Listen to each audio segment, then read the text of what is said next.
तो भोजन की विधि क्या है? बोले भोजन की विधि का वर्णन सभी वेद की शाखाओं के गृह सूत्र के परिशिष्ट में सूत्रकारों ने दिया है। भोजन पवित्र हो और पवित्र व्यक्ति के द्वारा निर्मित हो। ये भी भोजन चावल दाल रोटी सब्जी पूड़ी ये पवित्र है, लेकिन बनाने वाला अपवित्र है तो भोजन खाने लायक नहीं। जाति, आश्रय और निमित्त तीन प्रकार के दोषों से रहित अन्न ग्रहण करने पर बुद्धि शुद्ध रहती। जात्याश्रय निमित्त दुष्टाद अन्नात् काय शुद्धिर विवेकः, इसी का नाम विवेक। भाष्यकार रामानुजाचार्य जी श्री भाष्य में इसका वर्णन करते हैं ब्रह्मसूत्र की व्याख्या में। जाति, जाति का मतलब जो चीजें जन्म से ही अशुद्ध हैं। जैसे प्याज, प्याज को किसी ने अशुद्ध नहीं किया, वो पैदा हुआ जातितः अशुद्ध है। मांस, मांस किसी पशु को मारने पर ही तो मिलेगा, आकाश में तो टपकेगा नहीं, किसी पेड़ में तो फरेगा नहीं। तो मांस, प्याज, लहसुन, गृंजन, ग्राम कुक्कुट, विडबराह, ये जो अभक्ष्य पदार्थ हैं ये जातितः अशुद्ध हैं। इनको किसी ने अशुद्ध किया नहीं है, ये पैदा होते ही अशुद्ध हैं, ये खाने लायक नहीं। तो जाति अशुद्ध जो वस्तु है उसका त्याग करो, एक नियम। फिर आश्रय, चावल दाल आटा घी ये बहुत पवित्र है, खाद्य है, लेकिन ये किसके आश्रय में है? बनाने वाला कौन है? बनाने वाला अगर अशुद्ध है, चावल दाल रोटी सब्जी बहुत अच्छी है लेकिन बनाने वाला शराबी, सब बेकार है। भोजन बहुत शुद्ध है, चावल दाल रोटी सब्जी, लेकिन बनाने वाली स्त्री रजस्वला धर्म से युक्त होकर के उसने भोजन बनाया है, बोले वो स्पर्श के योग्य नहीं, अधर्म हो जाएगा। तो जाति और आश्रय, और तीसरा होता है निमित्त।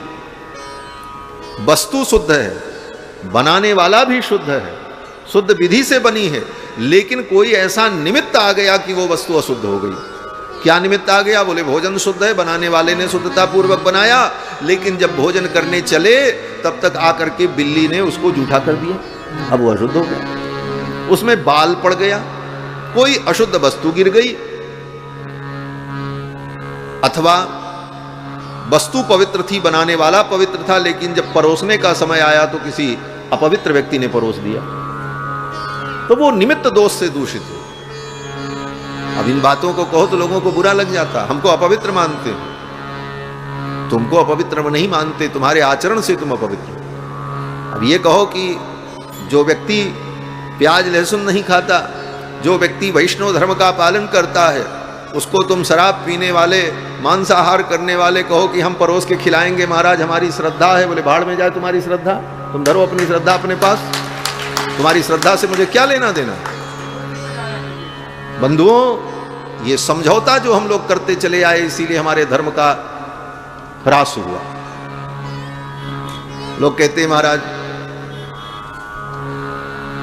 आप हमारे यहां भोजन करो। कैसे भोजन करें? जब आप पवित्रता से निर्माण नहीं कर पाओगे तो हम अपना धर्म क्यों छोड़ें? घर का आचार विचार ऐसा नष्ट हो चुका है लोगों के घर में महाराज, किसी के घर चाय भी पीने की स्थिति नहीं है। हाँ, माताएं चाय बनाएंगी तो क्या करेंगी? बोले वो जब खौलने लगेगा तो फूंक मार देंगी उसमें कि वो ठंडा हो जाए। और जब तुमने फूंक मारा तो तुम्हारे मुख के थूक का छींटा उसमें जाकर के पड़ा, पूरी चाय तुमने जूठी कर दी। अब सबको जूठा पिलाओ। शिष्टाचार का ज्ञान समाप्त हो गया। परंपरा से कैसे घर में चाय पीती रहेंगी माताएं, और फिर उसी हाथ से चाय का कप वहां रख दिया, अभी आधा पीना बाकी, तब तक आके रसोई में काम करने लगी, उसी हाथ से सब कुछ जूठा हो गया। कैसे पी ले भाई तुम्हारे हाथ का चाय, तुम्हारे हाथ का भोजन करे, या तो अपना धर्म भ्रष्ट करे। कह दो तो बात बुरी लगती। ये सब कुछ परंपराएं हमारी जो विच्छिन्न हुई केवल दिखावे में, आचार विचार स्पर्श का विवेक समाप्त हो गया। और कहते हैं कि हम प्रेम से आपको खिलाएंगे, आपको हम प्रेम से भोजन कराएंगे, हमारे यहां भोजन करो। बोले प्रेम से तो कराओगे। लोग तर्क देते हैं राम जी ने तो प्रेम से सबरी के जूठे बेर खा लिए थे। आप भी खा लो। राम जी तो प्रेम के भूखे थे, आप राम जी के भक्त हो, आप भी इस प्रेम को मानो। तो इसका उत्तर यह है कि राम जी प्रेम के भूखे थे, राम जी सर्वसमर्थ हैं। वो जूठा क्या, वो संपूर्ण सृष्टि को खा जाएं तो उनका कुछ बिगड़ने वाला नहीं है, वो सर्वसमर्थ हैं। लेकिन उस प्रेम के नाम पर हम अपना धर्म छोड़ देंगे तो हमारी तो लोटिया डूब जाएगी, हमारी लोटिया डूब जाएगी। हम भगवान नहीं हैं और भगवान जैसा सामर्थ्य मेरे अंदर नहीं है। हैं भगवान के अंश, लेकिन उसी प्रकार से जैसे गंगा जल से लिया गया एक लोटा जल, एक लोटा जल भी गंगा जल है, लेकिन गंगा से अलग होने के बाद उसका सामर्थ्य उतना नहीं है। गंगा में जाकर के कुत्ता नहा करके चला आएगा, कुत्ता चाट करके पानी चला आएगा, गंगा अशुद्ध नहीं होगी। लेकिन वही कुत्ता तुम्हारे गंगा जल में लोटे में आकर के मुंह लगा देगा तो अशुद्ध हो जाएगा, फेंकना पड़ेगा, दूसरा गंगा जल लेना पड़ेगा। ये मर्यादा। तो भोजन जाति आश्रय निमित्त 3 प्रकार के दोषों से रहित हो, विधि पूर्वक किया जाए तो वह भोजन करना भी धर्म है। और कैसे करे, बोले भोजन सामने आया तो पहले भोजन की स्तुति करे। नित्यम अस्तु एतत्, ये अन्न नित्य मुझे प्राप्त। अन्नम ब्रह्मेति व्यजानात्, वेद कहता है यह अन्न ही ब्रह्म है। उस अन्न की स्तुति करे और फिर आचमन करे। अमृतोपस्तरणमसि स्वाहा कहकर जल लेकर आचमन करे और ये भावना करे कि ये जल हमारे पेट में जाकर के आस्तरण बन गया। आस्तरण माने बिस्तर। अब उसी बिस्तर पर अन्न को रखना है, ऐसे थोड़ी घट घट खा लेना। वो आस्तरण किसका है?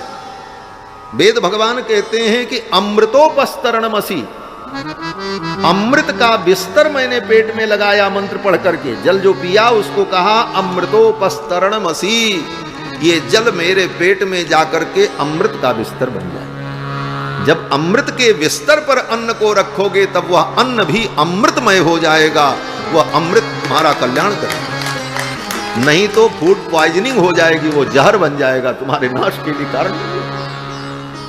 ये सनातन धर्म इतना वैज्ञानिक धर्म है।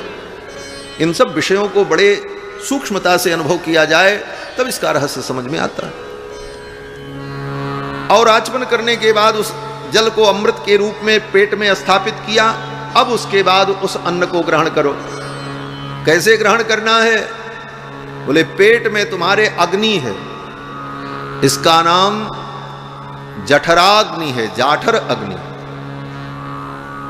उस अग्नि में ये अन्न की आहुति दी जाएगी और इस विधि से तुम करोगे तो ये भोजन करना भी तुम्हारा यज्ञ बन जाएगा। कैसे आहुति करनी? बोले पहले अमृत का बिस्तर बिछाया, फिर उस पेट की जठर रूपी अग्नि में उस अन्न की 5 आहुति प्रदान की। प्राणाय स्वाहा, अपानाय स्वाहा, व्यानाय स्वाहा, समानाय स्वाहा, उदानाय स्वाहा। ये 5 कवल पहले खाया गया और 5 कवल खाने के बाद फिर अपनी इच्छा के अनुकूल, रुचि के अनुकूल भोजन करो। तो ये 5 कवल खा करके गर्भ पेट में जठर की अग्नि को आहुति प्रदान किया तो ये भोजन करना भी यज्ञ है। इस विधि का संकेत गोस्वामी जी करते हैं, 5 कवल करि जेवन लागे, गारी गान सुनी अति अंगा।